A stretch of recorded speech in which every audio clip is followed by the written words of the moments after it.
2024కి మీరిచ్చిన బలం, పిఠాపురం ఇచ్చిన బలం దేశ రాజకీయాల్లోనే మాట్లాడుకునేలా చేసింది. పిఠాపురం ఇచ్చిన బలం, ఒక్కడి విజయం. జనసేన అధ్యక్షుని ఇక్కడ పంపించిన మేము గెలిపించుకుంటాం.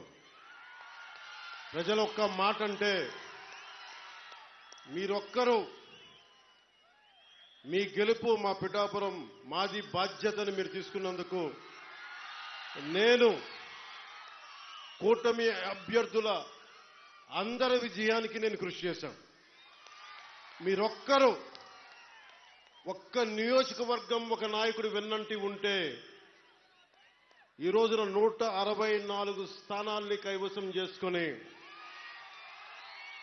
కన్నీ వీని ఎరుగని రీతిలో ఎన్ని దశాబ్దాల ఆంధ్రప్రదేశ్ రాజకీయ చరిత్రలో ఇంత ఘన విజయం ఎవరూ చూడలేదు. దానికి బీజాలు ఇక్కడి నుంచే పడ్డాయి, పిఠాపురం నుంచే పడ్డాయి.